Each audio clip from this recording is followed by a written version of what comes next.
Hello, gorgeous ones. It is Susie Ashworth here, your Mind Shift and Messaging Mentor, founder of the Converse School and the Baby Business School. And let's get to it. I made a promise earlier on today that I would come on live to talk to you about overwhelm. Hey, Jessica, how are you doing? Hey, Liz. Liz is back. Does this mean that you're feeling overwhelmed? Because you're back twice. Hey, Shondell. So, look, I wanted to talk about this because one, I'm seeing it in the community, and two, I'm feeling it. I'm feeling the overwhelm, and I just want to be really, really honest because I commented on one of the Baby Business School students' posts about how to deal. She was asking for advice on how to deal with overwhelm, and she talked about the fact that she observes me on social media doing this, doing that, and gets into that space of comparisonitis, like, oh, she's doing it all, so why can't I? And I thought it was really important just to come on and say, hey, guess what? We are all human. And when we have our mum hat, our partner hat, our business hat, friend hat, sibling hat, we are juggling so many balls and plates that it is really, really normal to sometimes feel that sense of, how am I going to do it all? So I wanted to acknowledge that and share what I do, because one of the comments that actually got me a little bit on this thread was somebody who said, do you know what? I feel overwhelmed all the time, and I just accept that it's part of it, and I give myself a kick up the arse, and I eventually get over it. And I think whilst we can't eradicate overwhelm, we can't eradicate it, there are definitely things that we can do to catch it early enough that we don't have to stand by the sink in tears, feeling like, oh, we are all alone. So yeah, I was feeling it today, and this is what I've been doing, so I am sharing it with you. So the first thing that I want you to do is ask yourself, what's the story I've been telling myself? Is it that you haven't got enough time? Is it that you feel all alone? Is it that you've just got too much to do? Like, what is the story? I don't have enough clients. I've got too much to do on social media. Like, just acknowledge what it is that is making you feel like, oh. And for me, whenever I'm feeling overwhelmed, I feel it in my body, I feel it in my chest. Some people feel it in their shoulders, some people feel it in the fact that they kind of close down and they're not speaking to anybody. It doesn't matter what your symptoms of overwhelm are, but firstly acknowledging it and then breaking it down. The reason that I encourage you to narrow your focus is that it's really easy when you're feeling overwhelmed to just say, everything's crap. Nothing is working out for me. Everything is shit. And the reality is that for most of the people who are listening to this, not everything is a nightmare. You have some areas of your life and business that are completely on point and doing it. And so when you get narrow about the specific thing that is making you feel like, or we have a starting point, you are breaking it down. The second thing that I want you to do is, once you are clear on the thing that is bothering you, I want you to ask yourself, what is it that I need to let go of in order to create some space for the solution? Hey, Joanna. So that question, point 2, is what is it that I need to let go of in order to create some space for the solution? Sometimes this is practical stuff. Sometimes this is our ego. So when it comes to feeling isolated and having no support, sometimes the thing that we need to let go of is our pride. We need to be able to ask for the support that we need. So we have to let go of our pride. If you are feeling tense about cash and not having enough clients or money in the bank. Sometimes you have to let go of the idea that you're never going to be able to do it, or there aren't enough clients for you, or you don't have the ideas. You have to start working out, what is the story I need to release so I can create some space. Even if you're not 100% sure on what the solution is, there is always a story attached to your overwhelm that you need to say, okay, this is how I felt, this is what I need to let go of if I'm going to get the help, the support, the inspiration, the creativity that I need to solve the problem. Please, that is a kind of, I don't know if it's a weird concept or not, but please let me know if that resonates, if you know what I'm talking about. Especially you, Jessica, if you said that you are in overwhelm today. So if you've identified what it is that you're feeling overwhelmed about, what is it that you need to let go of in order to create the space? So give me a thumbs up, or let me know if that sentence confuses you in the comments, and I will try to talk around it more powerfully. And we had one thumbs up, so I'm guessing that's from Jessica. But let me know, everybody else, if that is making sense. So you need to ask yourself, what do I need to let go of in order to create the space for the solution to the problems to come in? Point number 3, ask yourself, what do I need to happen in order to solve the first part of the problem?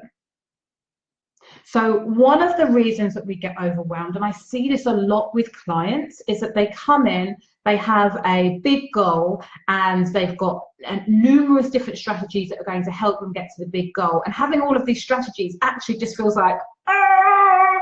And I'm like, okay, let's, this is why I talk about getting rid of your to-do list and just focus on the priorities. So when you think about your overwhelm, what is the first step to you solving that problem? And it doesn't matter if you're going to do it, it doesn't matter if you need outside help, but just identify what is step 1 to you identifying the problem. So what I notice is that when people are feeling stressed and overwhelmed, sometimes they go into analysis paralysis, and they're just looking at all of the things that they need to do. They're just looking and feeling like, oh, I don't know where to start, and they're not doing anything at all. So the thing that you need to do when you're in analysis paralysis is just take the first freaking step. Just do one thing. Maybe that's reaching out to one person. Maybe it's writing one blog post. Maybe it's saying to somebody, this is what I have to sell. Do you want to buy it? But you just have to take one step, or identify. You don't even have to take the step, but identify the one thing. Now, what's interesting for me, Miss Type A, got to do all of the things all of the time. When I go into overwhelm, my natural tendency is to throw all of the stuff at it. So I work until midnight. I'm doing this, I'm doing that. Actually, for me, the first step is slowing down. The first step is actually stopping. And the first step is moving out of doing and into being.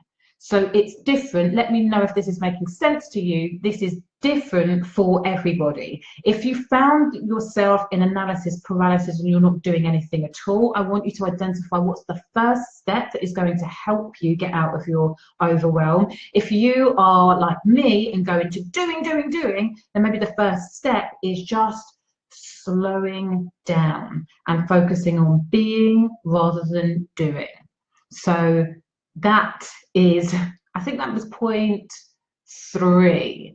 And actually point 4 for everybody is, particularly when this is related to work, peeps, get away from your computer. Like, really step away from your computer. I just did a little bit of an Instagram story where I just showed myself working. When we're in overwhelm and we're feeling stressed, 9 times out of 10, we are up here in our heads. We are thinking about all of the things that are going to go wrong. We're thinking about how, we're just thinking. And actually, we need to get out of our heads and into our heart space, into our bodies. And so getting out away from your computer and ideally moving your body, it doesn't mean that you need to go to a yoga class or, you know, be doing anything particularly strenuous, although if that floats your boat, knock yourself out. But sometimes just getting out and actually just walking and allowing yourself the opportunity to breathe into the fresh air, creating space within your body so you get out of here and more into this space is really, really powerful. Edna is saying that this is making sense. Jessica says, stopping sounds nice. I delegated the housework to the other half and then felt better. Perfect. So point number 6 is communicate with yourself first. And this is really good. This is exactly what Jessica just said. Like, what is it that you need? And then who do you need to call on for support?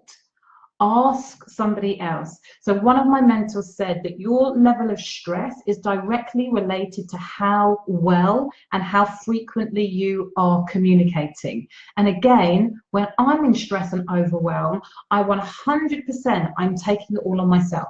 I'm the only person who can deal with this. I don't want to speak to anybody about it. I don't want to kind of let down my guard. It's all on me. And the more I take it all on me, the more stressed I feel. Communicating with yourself and then with the outer world so that you can call in the support that you need is absolutely vital. And this came up on a podcast that I was being interviewed on yesterday, and the lady was like, what if you are a single parent? What if you're on your own? You don't have a partner that you can ask, or you don't have a team that you can ask? Use Facebook. Like, literally use Facebook and just say. So the example that I gave is one of the girls in Limitless Life she's a single mum and she needed some help to get her house cleaned because she was showing it for she had an open house because she was selling her house, and she was like, I've got no one to look after my kids. And I was like, just post on Facebook, can I have help for an hour or two with the children? And within an hour she had 3 people offering for help. One of the biggest reasons that we are in overwhelm is because we are trying to do all of the things all at the same time on our own. We absolutely have to ask for support. So let me know if you are feeling overwhelmed right now, and part of the reason that you're feeling overwhelmed is because you're not asking for what it is that you need. Because I know that is part of it. Step number 8 is to honestly, please don't take it all so fucking seriously. And this is what I have to remind myself. When I stop taking it really, really seriously, and when I stop making it life or death, and when I really focus my attention on the next step and what I have to do, I create space. And I'm like, okay. I stopped saying to myself, I don't know what to do. I stopped saying that this is, I stopped saying it's too much. I stopped saying that I can't do it. And I'm like, it's all going to be okay. And then step 9 or step 8, I've forgotten how many steps I've got here, peeps, is just to actually take that step. Just to take the step. So that, in short, is what I've been doing today. Is first of all breaking it down, asking myself, what is it exactly that I'm feeling overwhelmed about? The second point was asking myself, what do I need to let go of in order to create space? And for me, it was the story that I have to do this all on my own. The third thing I needed to do was, what was the first part of the problem? What was the first part? Not everything, but the first part of the problem. The fourth thing is to slow down. Slow the fuck down. The fifth thing is to get out and move your body. So you get out of your head and into your body. Point 6 was to communicate. I don't know how many points I've got. Point 6 was to communicate with yourself and with somebody else to help you solve the problem. And point 7 is to take action. I think I've missed out a point, but you're getting my gist. It's to take action. Please post in the comments. Joanna is saying, my worry is about money and it's clouding everything. So you know what the problem is. So the second thing that you need to do is, what's the story that you need to let go about money that is going to create some space for you to start thinking more creatively about what it is that you need to do?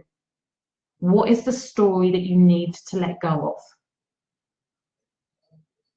What is the first step that you can take in order to help yourself create some more income? Most of the time, when you are self-employed and you're having a money issue, most of the time, the action step, so point number 8 or point number 7, whatever it was, the last point, the action step that you have to take is to ask for the freaking sale. Create a package and then ask for the sale every single day.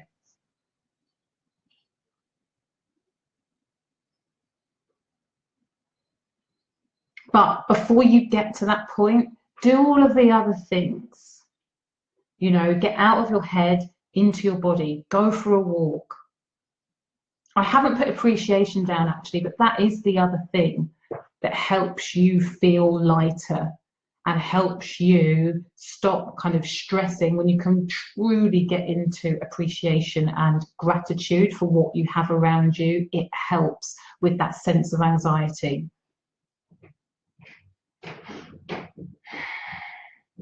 But when it comes to money, Joanna, ask yourself, what's the story that I need to let go of to create some space for the solution? We are rerunning stories about how we're not capable and how we're not going to be able to sort the shit out. That is overwhelming. Right, my loves. I hope that is helpful. Sorry, my points were a little bit up and down. I'm getting lost with my points. Please post in the comments if you have any specific questions about overwhelm that you are going through. And I'm happy to guide you through these points in the comments. Right, my loves. Mwah. I will speak to you and see you soon.